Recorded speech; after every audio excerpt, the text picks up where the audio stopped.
बच्चों, welcome to alpha institute. मेरा नाम प्रीतेश सर है। मैं आपको फिजिक्स पढ़ा रहा हूँ। आज हम चैप्टर नंबर 13 न्यूक्लियाई, उसका हम सभी एग्जांपल्स करने वाले हैं। 13.1, 13.2, 13.3 और 13.4 चारों के चारों बहुत इंपॉर्टेंट है। ओके, सबसे पहले तो अभी तक आपने सब्सक्राइब नहीं किया है चैनल को, तो आपको सब्सक्राइब करना है। अगर आपने सब्सक्राइब कर दिया है तो आपको क्या करना है, ये वीडियो को आपको आपके फ्रेंड सर्कल में शेयर करना है और उनको भी बोलना है कि ये चैनल को सब्सक्राइब करें। दूसरी इंपॉर्टेंट बात कि ये जो भी मैंने हैंड रिटन नोट्स लिखी है वो आपको लिखने की जरूरत नहीं है, वो मैंने डिस्क्रिप्शन बॉक्स में रखी हुई है। अगर आपने आगे के वीडियो नहीं देखे हैं और वो देखने को आप इच्छा रखते हो तो वो भी मैंने प्ले लिस्ट में रखे हुए हैं। ओके, और सबसे इंपॉर्टेंट बात, अगर आपको वीडियो अच्छा लगे तो लाइक और कमेंट जरूर जरूर जरूर करना। ओके, चलो हम शुरू करते हैं। Example 13.1, given the mass of ion nucleus S 55.85 U and A is equal to 56. A means atomic number, atomic mass भी बोल सकते हैं। Find the nuclear density. हमें क्या फाइंड करना है? न्यूक्लियर डेंसिटी फाइंड करना है। अच्छा, न्यूक्लियर डेंसिटी की फॉर्मूला है mass upon volume. Nuclear density की फॉर्मूला क्या है? Mass upon volume. तो पहले तो आपको ये फॉर्मूला याद रखनी है। अच्छा, mass as it is volume, volume की फॉर्मूला, यहाँ जो न्यूक्लियस है उसको हम स्फीयरिकल मानते हैं, स्फीयर, तो वॉल्यूम ऑफ स्फीयर क्या होगा? 4/3 पाई आर क्यूब। अब यहाँ पर आर की वैल्यू थियरी में आ गई है। ओके, हमें पता है आर की वैल्यू क्या है, R0 A⁻⁴ तो आपको यहाँ आर की वैल्यू ये प्लेस करनी है। ओके, अच्छा, अब मास एज इट इज 4/3 पाई, अब R0 का क्यूब और A⁻⁴/3, तो 3 और 1/3 जाएगा, A रहेगा। अब सबकी वैल्यू, चलो मास, तो मास हमें गिवन है, लेकिन यू मींस यूनिट, कितना यूनिट में मास, तो हमें किलोग्राम में चाहिए। तो 55.85 किलोग्राम में कन्वर्ट करने के लिए ये नंबर है, ये आपको मल्टीप्लाई करना है 1.66 इंटू 10⁻⁻27। तो ये यूनिट है, मास यूनिट में दिया है, वो कन्वर्ट होके किलोग्राम में हो जाएगा। अपॉन में 4/3, पाई की वैल्यू 3.14, R0 की फिक्स वैल्यू है, कांस्टेंट है, तो 1.2 इंटू 10⁻⁻15, वो भी आपको याद रखना है, थियरी में आ गया है। क्यूब, ए की वैल्यू 56। अब कैल्सी का यूज करना है, सिंप्लीफिकेशन करना है और स्टैंडर्ड डेसिमल फॉर्म में लिखना है, तो आपका ये न्यूक्लियर डेंसिटी आ जाएगा। ओके, अच्छा चलो उसके बाद वाला सेकंड नंबर का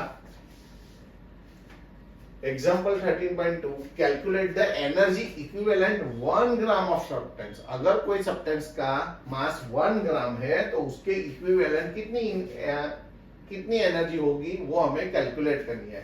तो 1 ग्राम, तो पहले तो हमें मास ग्राम में दिया है, उसको किलोग्राम में कन्वर्ट करना है, तो 1000 से डिवाइड करना पड़ेगा। 1000 यानी 10 क्यूब, ऊपर लाएंगे तो 10⁻⁻3। अब एनर्जी फाइंड करनी है। एनर्जी की फॉर्मूला क्या है? E = mc²।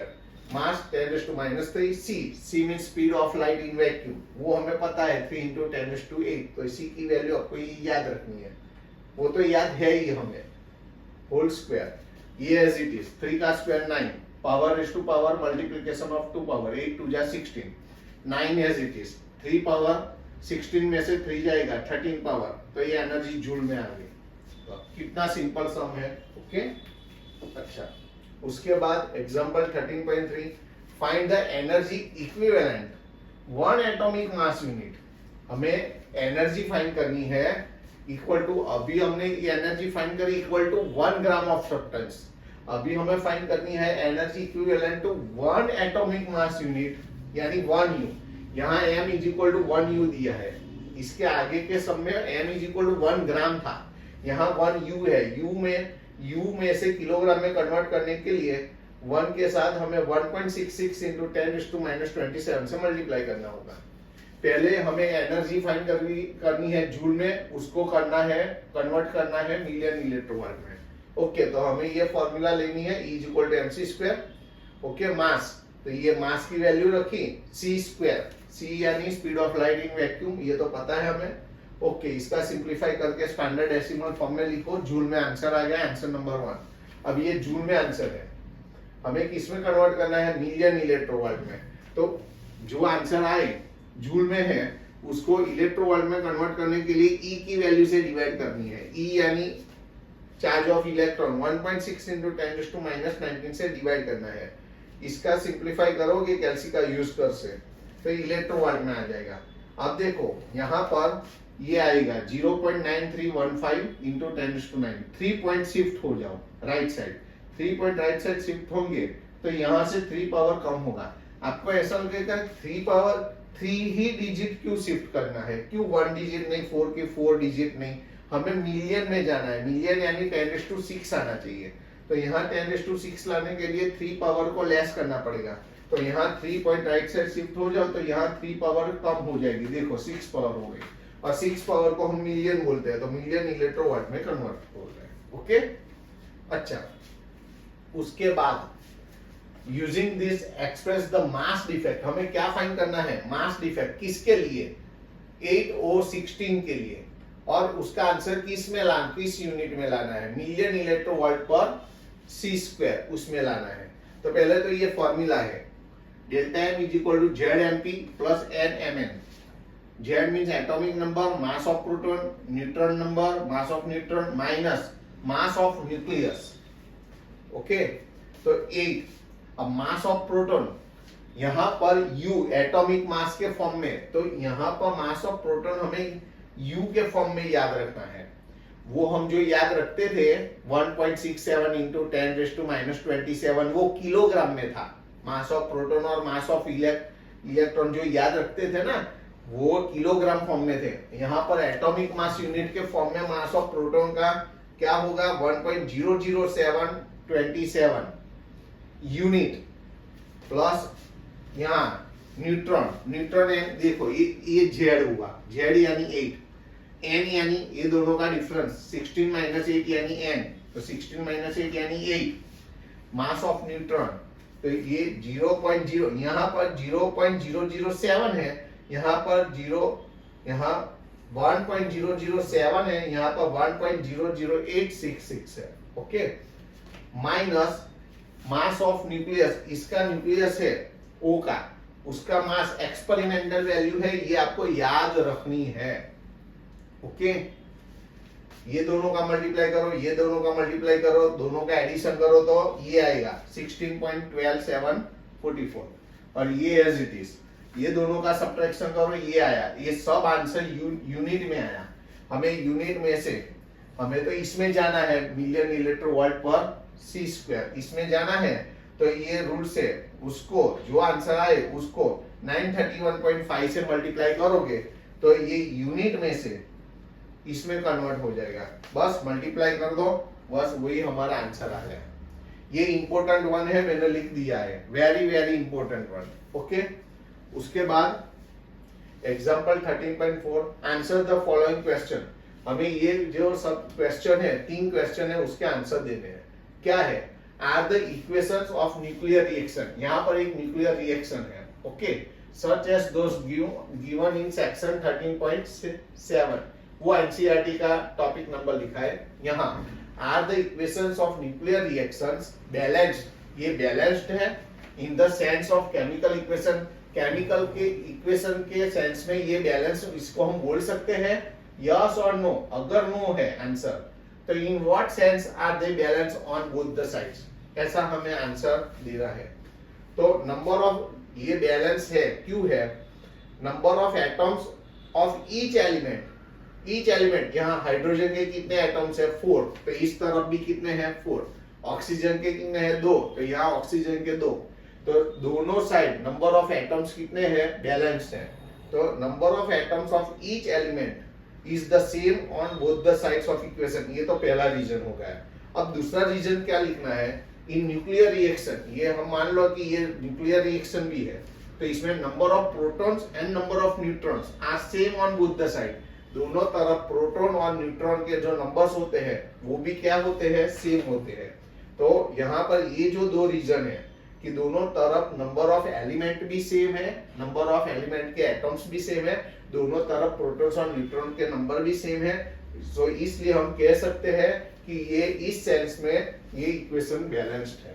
ओके, दूसरा, if both the number of protons in if both the number of protons and number of neutrons are conserved in each nuclear reaction. हमेशा जो न्यूक्लियर रिएक्शन होते हैं उसमें नंबर ऑफ प्रोटॉन्स और number of neutrons conserved constant रहते हैं. In what way is mass converted into energy और vice versa. वो लोग ऐसा बोलते हैं कि इसमें कैसे मास डिफरेंस में से एनर्जी में कन्वर्ट होता है, एनर्जी मास डिफरेंस में कन्वर्ट होता है न्यूक्लियर रिएक्शन में, वो हमें एक्सप्लेन करना है. तो total binding energy of nuclei on both the sides need not be the same. ऐसा कोई जरूरी नहीं है कि दोनों तरफ की binding energy of nuclei same होनी चाहिए. और ये जो डिफरेंस हुआ ये क्यों नहीं सेम होनी चाहिए, तो इसका रीजन है since binding energy contribute to mass.